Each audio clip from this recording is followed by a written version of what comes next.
It is finally time for me to get out in the garden and harvest the sweet potatoes that I have been growing all season long. I put them in the ground Memorial Day weekend. It is now November 1st. So let's see, did we have enough time in our growing season this year before the first frost for me to get a sweet potato harvest?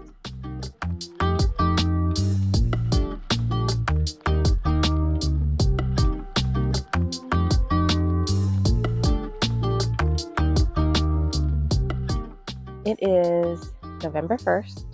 We are past our first frost date, and I think it is finally time to take a look at the sweet potatoes and see how they did.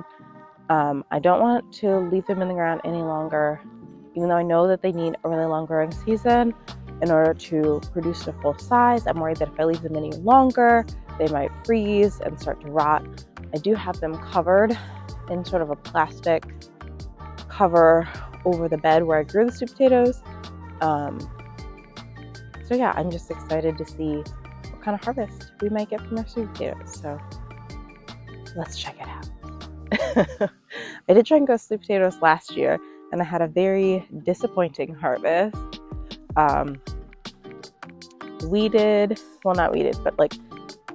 So last year I grew my sweet potatoes in ground. I held up some rows, and beds were amended, they were fertilized, they were watered super regularly, and I got maybe 3 or 4 teeny tiny little potatoes. This year, done almost no watering or care beyond compost at the beginning of the season and trying to keep the animals from devouring them. But I think just because of how prolific the plant matter has been, that they have grown pretty well, especially I know sweet potatoes love heat, and with the plastic covering on it, I know that they were getting super hot over the summer, and every time I checked it, the soil stayed pretty moist, so I'm hoping that mitigated the need to have to water too much. Again, we shall see. So, I guess I'm going to start just by cutting back all the plants.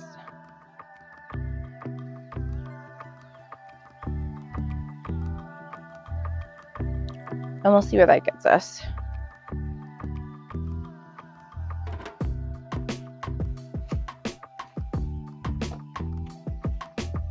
In terms of like hula hoops for low tunnel, I would say it actually kind of worked. I mean, was it the most sturdy thing? No. Was it the cutest thing? No. I mean, the hula hoops are pretty cute. The plastic was less cute. But it did work. So, if you're thinking about trying that next year, definitely would recommend.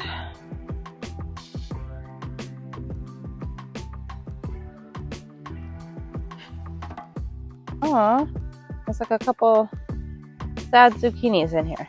Okay, I'm not gonna bother with those.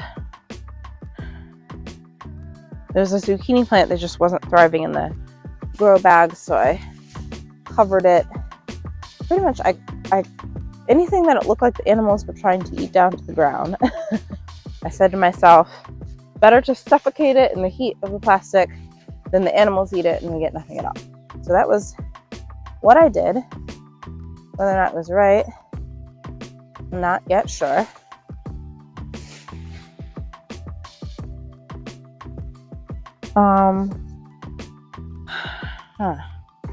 Let's see. What is the best way to harvest these? I guess I'm just going to cut everything back to the soil level.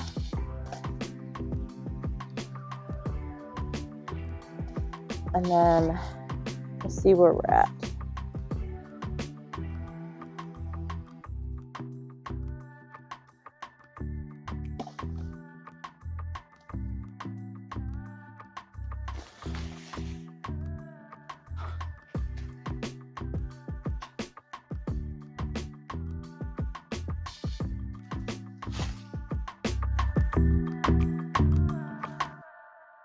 And luckily, I have this really convenient compost that I've been adding to all season. Really excited about that.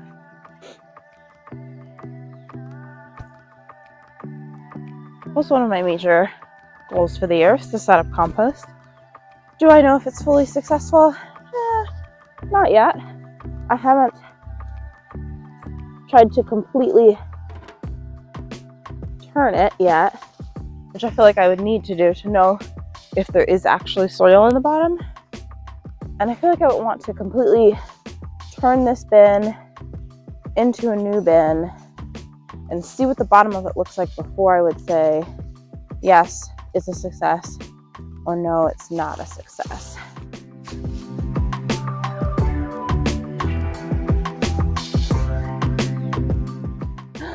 Is that the first sweet potato? Oh my god, scoot, scoot. The dog decided to start digging before I was ready. But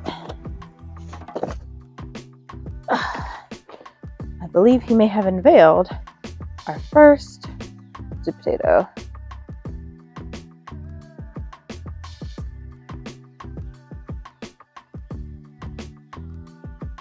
Not bad. I'm actually impressed.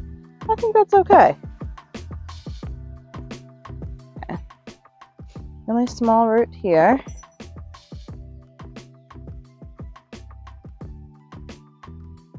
Hey! Oscar! Come back! First potato lost. The dog has it. I'm hoping that's not the only potato that we harvest this year. Here's another one! Oh my god! This is incredible. This one we're gonna hide. Putting my box way up high.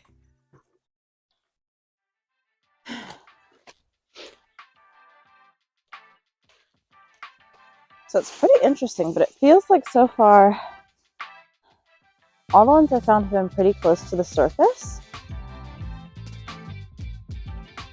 I don't know if they're all going to be that way, or if some of them are going to be more buried deep down.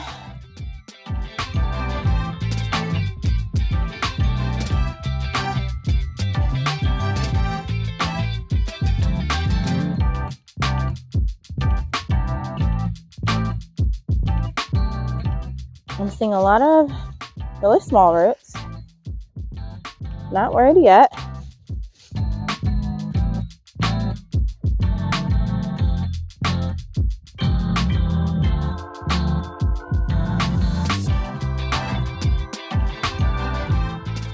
Get out of my bed. I know your tricks now.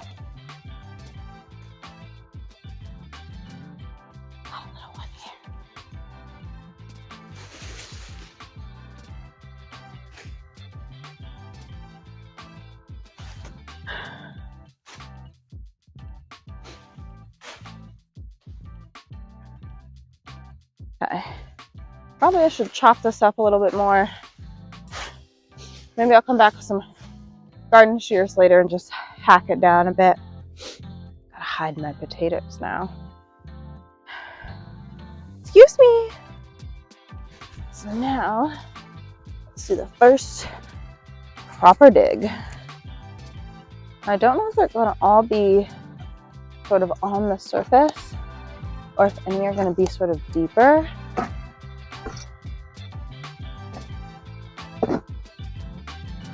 Most of these are looking pretty spindly. I'm inclined to like leave little bitty ones like this.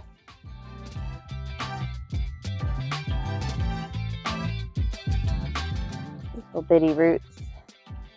I don't know that that'll taste like much. Yeah, a lot of long skinny roots. Oh, here's something.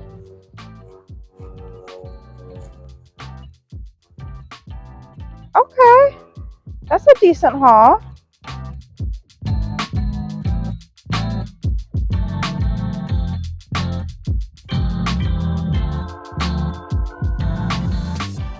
That's nothing to sneeze at.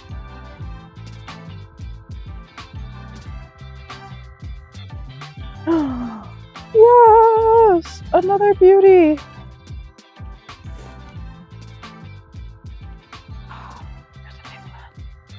There's a big one right here. Oh my goodness! Look at this monster! Goodness. So amazing. These are the times when I wish we had just like a little bit longer of a season here. Because where I am in, I believe we're a 6B in Ohio, where I am. You just don't really get past that frost free point until really like mid-May.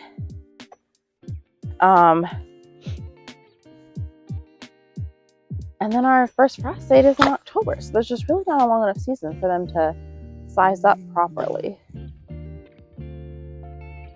But I planted these right at Memorial Day this year. I believe it was Memorial Day weekend. And already I'm super impressed with this harvest compared to last year's. Trying not to damage them. Oh, here's a good one. Oh, I broke it. It's okay, it was a baby. To be fair, like little broken ones like this, they are edible, but they have to be washed and eaten pretty quickly because they don't store, so it's just a lot more work. Which is why you won't see me save like every single root, just because like I know I'm not likely going to get to it in time to eat it.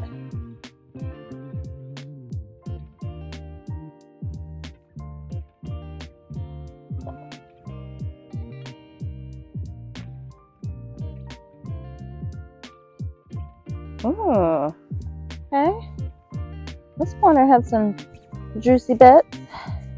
Okay, right now I would say I'm pretty impressed, especially considering the hit that these took earlier in the season.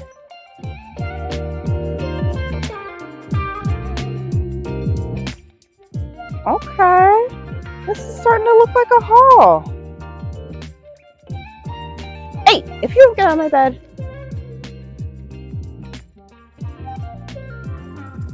You're gonna have to go back in the house. Okay, that's about half the bed. Let me bring you in for a closer look. Okay, here's what we've got so far. I'm gonna have to hide them from the dog. He doesn't try to steal them.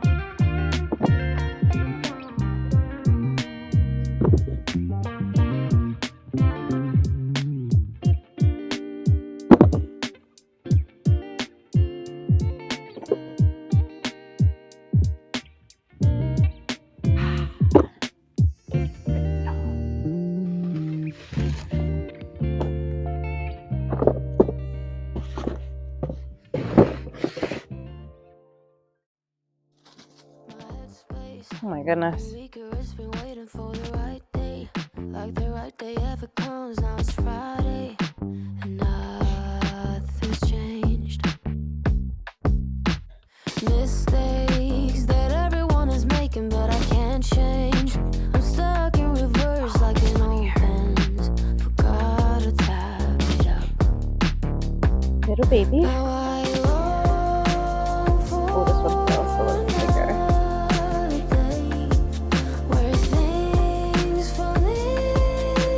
Okay, slightly fatter. We'll take it. More down there.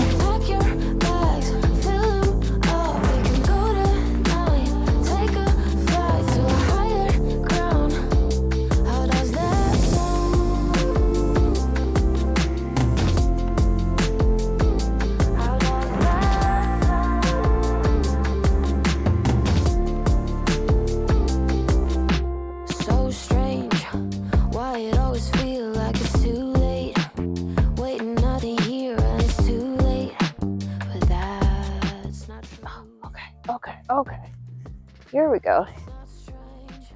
Here's something. Oh.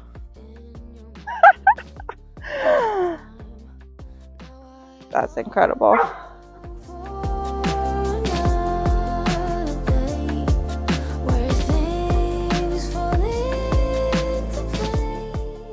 Ooh, ooh, ooh. Oh my goodness.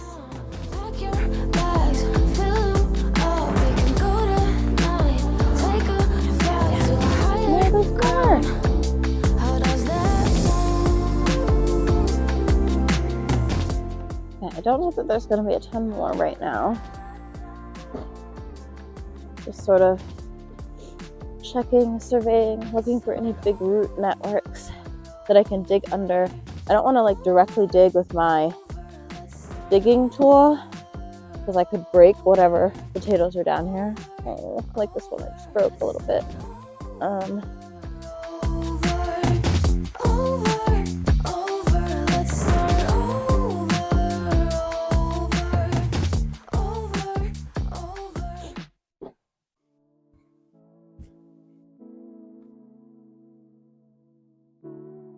Okay, that's enough. Oh, my knees hurt.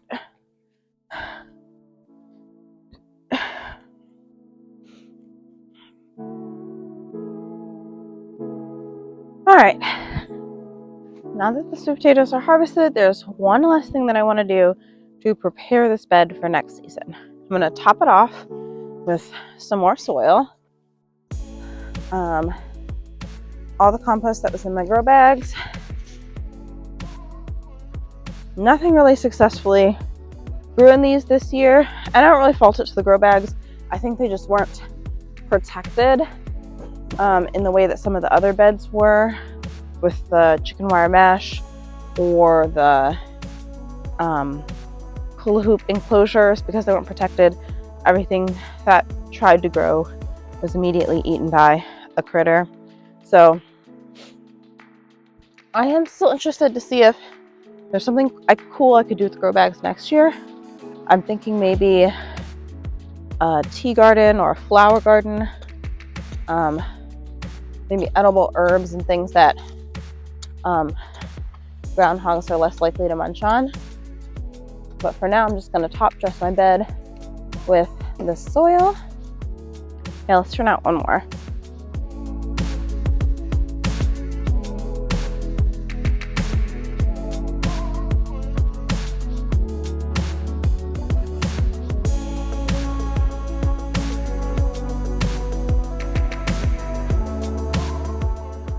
Soil's very, very dry, which is a testament to how much harder it is on your plants when they don't have contact with the native soil in the ground. Just any type of container that's going to have a harder time retaining moisture than any sort of in-ground bed. So even like your raised beds, you're going to have to water more than a bed that's in the ground. But okay, I'm satisfied with how these are topped up.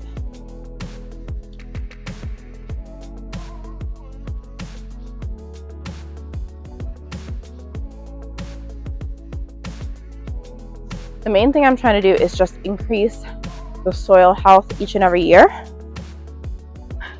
So these were new beds that I put in this year, and I did, I think like a 50-50 or a 60-40 mix of compost and finished soil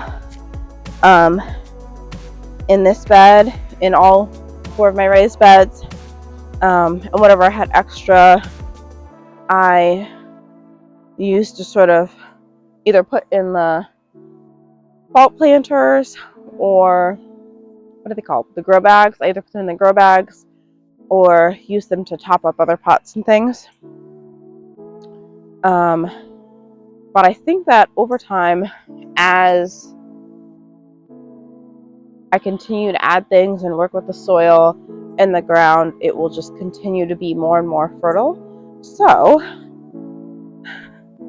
one of the things that I'm hoping to do this year that I have not ever really done before is to sow a cover crop.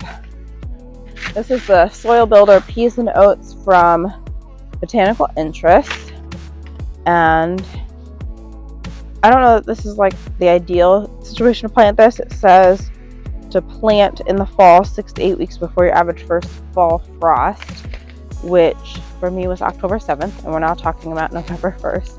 So I'm about 4 weeks past my first frost date, but it does also say this is a frost tolerant variety, and it says temperatures below 80, and we've just started to get temps below 80. Like, it was still in the 70s this week. So I don't know, we'll see what happens, but I want to try and do a little bit of this cover cropping. I don't know if I'm going to love this and it's going to do great things for my soil, or if this is going to become a weed that I'm fighting with for the rest of my life, but you don't know, let's try. So we're trying.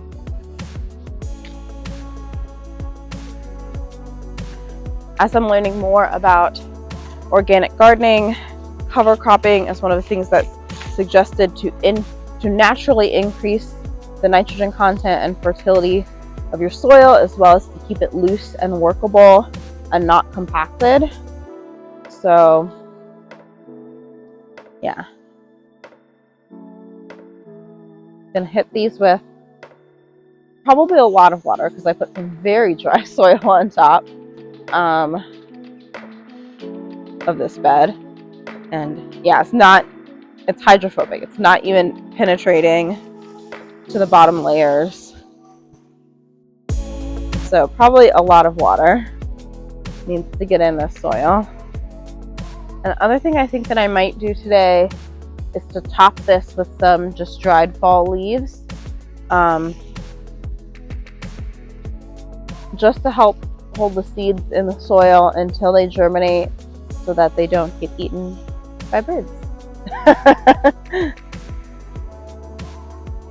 So the main reason I'm doing this is that I know that sweet potatoes are a crop that are a really heavy feeder. They need a lot of fertility in the soil.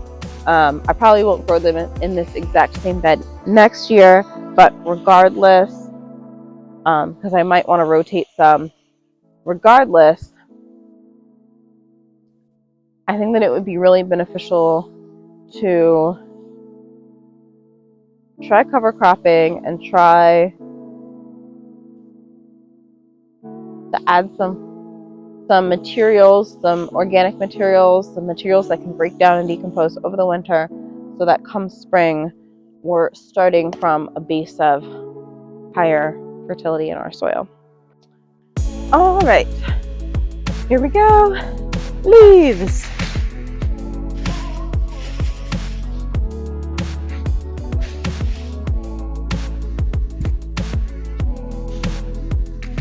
And I know what you're thinking.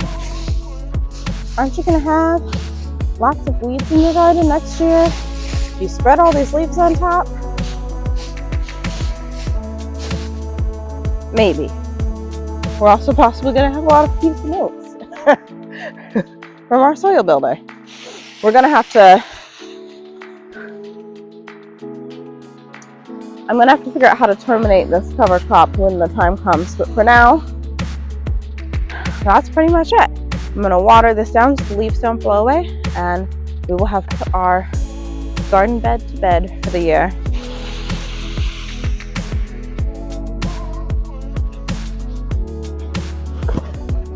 Thanks so much for watching. I'm headed inside to go lay out my sweet potatoes to dry and cure. Let me know in the comments if you have any suggestions for how I should use the sweet potatoes this fall. Any fall recipes, anything delicious that I could do with these for Thanksgiving? Should I try and make a homemade sweet potato pie with my homegrown sweet potatoes? If you are trying to grow sweet potatoes this year, or if you have grown sweet potatoes this year, let me know in the comments below. We'll love to chat with you more there. If you'd like to see my last year's sweet potato harvest compared to this year's sweet potato harvest and see what a massive increase and accomplishment it is for me to grow this many potatoes this year, I will link that one in the cards in the description below. Thank you so much for watching, and I'll see you in the next one. Bye-bye.